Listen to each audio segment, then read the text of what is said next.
जब भी आप किसी नए सब्जेक्ट के बारे में जानना चाहते होंगे तो आप अक्सर गूगल करते होंगे और गूगल करने के बाद जो सबसे पहला ऑप्शन अक्सर हमारे सामने दिखाई देता है वो होता है विकिपीडिया पेज का। विकिपीडिया को हम अक्सर ऑथेंटिक नॉलेज का एक सोर्स समझते हैं और अक्सर उसमें लिखी हर एक बात को सच और सही मानते हैं। लेकिन मैं आपको बताऊं, दरअसल विकिपीडिया लेफ्ट आइडियोलॉजी का एक प्रोपेगेंडा टूल है जिसमें अक्सर anti Hindu, anti India propaganda लिखा होता है, वो उसके जरिए प्रोपेगेट करने की कोशिश की जाती है। मैं आपको समझाता हूं कैसे।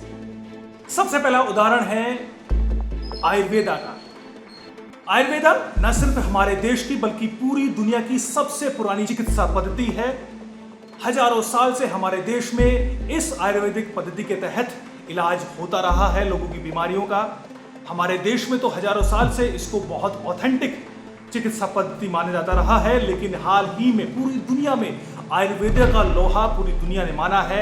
आज जितनी भी कॉस्मेटिक प्रोडक्ट्स हैं उसमें आयुर्वेदा का इस्तेमाल आप बखूबी देखते हो। लेकिन आयुर्वेदा का पेज आप विकिपीडिया पर खंगालिए, यहाँ पर जो आपको सबसे चौंकाने वाली चीज मिलेगी वो ये है कि इस पेज पर एक तरीके से आयुर्वेदिक पद्धति को पूरी तरीके से खारिज किया गया है। इसके मुताबिक जो यहाँ पर लिखा गया है, इसमें IMA का, इंडियन मेडिकल एसोसिएशन का हवाला देकर आयुर्वेदिक प्रैक्टिशनर्स को, डॉक्टर्स को क्वैकरी यानी झोला छाप बताने की कोशिश की गई है। ये लाइन यहाँ पर लिखी है। साथ साथ आयुर्वेदिक की जो प्रैक्टिस है इसको नॉन साइंटिफिक, शूडो साइंटिफिक बताने की कोशिश की गई है। वो सीधे सीधे ये लाइंस यहाँ पर लिखी है। इसके अलावा इसको अनसाइंटिफिक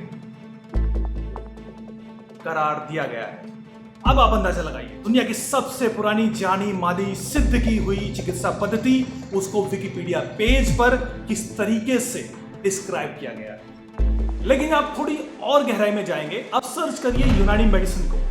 यूनानी मेडिसिन दरअसल कई अलग अलग चिकित्सा पद्धतियों का एक मिश्रण है, जिसमें यूरोपियन चिकित्सा पद्धति भी है, अरेबिक, टर्किश, अफगानी चिकित्सा पद्धति भी है, जो कि इन्वेडर्स अपने साथ इंडिया लेकर आए थे, मुगल अपने साथ लेकर आए थे। और जब ये वो यहाँ पर आती है तो वो आयुर्वेदा से प्रभावित होकर आयुर्वेदा की कई चिकित्सा पद्धतियों को अपने में समाहित करती है और यहाँ पर एक नई चिकित्सा पद्धति यूनानी मेडिसिन डेवलप होती है। इस यूनानी मेडिसिन को विकिपीडिया पेज पर बेहद पुरानी और बेहद जानी मानी scientific tried and tested medicine बताया गया है। हालांकि इसमें साफ लिखा है, उसी के पेज में साफ लिखा है कि दरअसल यूनानी मेडिसिन आयुर्वेदा से प्रभावित है, चाइनीज मेडिसिन से भी प्रभावित है, लेकिन यूनानी मेडिसिन ट्राइड एंड टेस्टेड चिकित्सा पद्धति है, आयुर्वेदिक दरअसल क्वैकरी। ये कहना है जो विकिपीडिया पेज है। और यूनानी चिकित्सा पद्धति में जो सबसे बड़ी समस्या विकिपीडिया को दिखाई दी वो है कि इसमें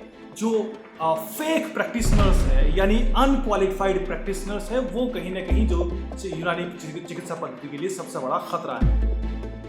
ये है विकिपीडिया का सच। लेकिन ये सिर्फ अकेला उदाहरण नहीं है, पूरा Wikipedia page anti Hindu, anti India content से भरा पड़ा है। एक ऐसा उदाहरण है डेली राइट्स। आप डेली राइट्स के पेज 2020 डेली राइट्स को खंगालिए, ये पूरा पेज एंटी हिंदू कंटेंट से भरा पड़ा है। ये तो आपके पास सामने हाल फिलहाल में हुआ एक ऐसा इंसिडेंट है जिसको आप आसानी से जानते हैं कि ये दंगा कैसे हुआ, कैसे फैला, आपको बताने की जरूरत नहीं है। लेकिन विकिपीडिया पेज से पूछिए, वो आपको बताएगा कि दरअसल दिल्ली दंगा 23 फरवरी को कुछ हिंदू आक्रामक लोगों के द्वारा हुआ। जो इसमें सही तरीके से जो लाइन लिखी है उसमें लिखा है कि this was caused chiefly by Hindu mobs attacking Muslim 23 तारीख को, जबकि 23 तारीख को ऐसा कुछ हुआ ही नहीं। जो पहला दंगे की शुरुआत हुई वो 24 फरवरी को चांदबाग में हुई, जहां पर डीसीपी, दिल्ली पुलिस के डीसीपी, एसीपी और पुलिस कर्मियों पर हमला होता है। जो सीए के विरोधी जो एक मॉब था वो पुलिस वालों पर हमला करते हैं, वहां पर डीसीपी घायल होता है, एसीपी घायल होता है और वहां पर ही कांस्टेबल रतन लाल की हत्या होती है। वहां से दिल्ली दंगों की शुरुआत हुई। लेकिन इस बारे में ये पेज पूरी तरह से सच छिपा लेता है। ये एक और उदाहरण है एंटी हिंदू विकिपीडिया के कंटेंट का। इसके अलावा भी ढेरों उदाहरण हैं। हालांकि आप ये अच्छे तरीके से जानते होंगे कि विकिपीडिया पेज की इंफॉर्मेशन को कोई भी शख्स उसका एडिटर बनने के बाद उस इंफॉर्मेशन को एडिट कर सकता है, उसमें बदलाव कर सकता है, एक रेलिवेंट सोर्स, एक ऑथेंटिक सोर्स देने के बाद।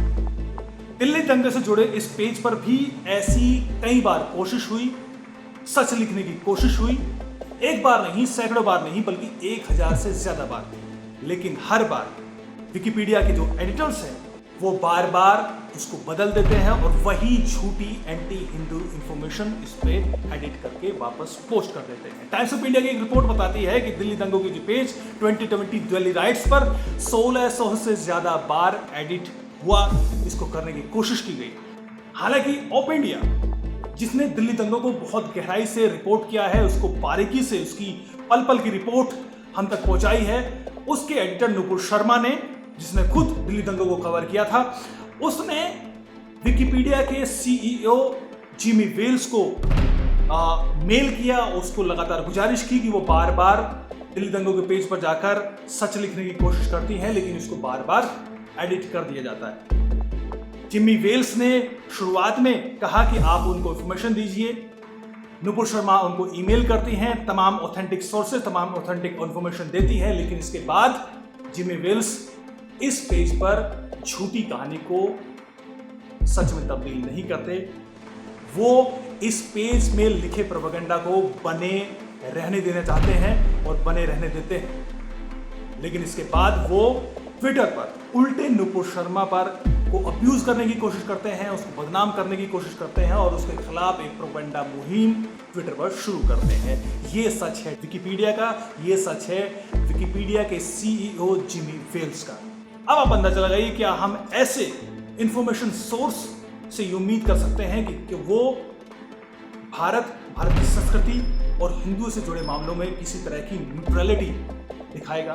कतई नहीं। विकिपीडिया के बायसनेस के बारे में जो विकिपीडिया के को-फाउंडर रह चुके हैं लैरी शेंगर, उन्होंने भी कई बार रिपोर्ट्स में कहा है कि दरअसल विकिपीडिया जिस तरीके से न्यूट्रल इंफॉर्मेशन सोर्स के तौर पर स्थापित हुआ था, अब वो वैसा नहीं है, अब वो पूरी तरीके से लेफ्टिस्ट प्रोपेगेंडा का एक टूल बन चुका है।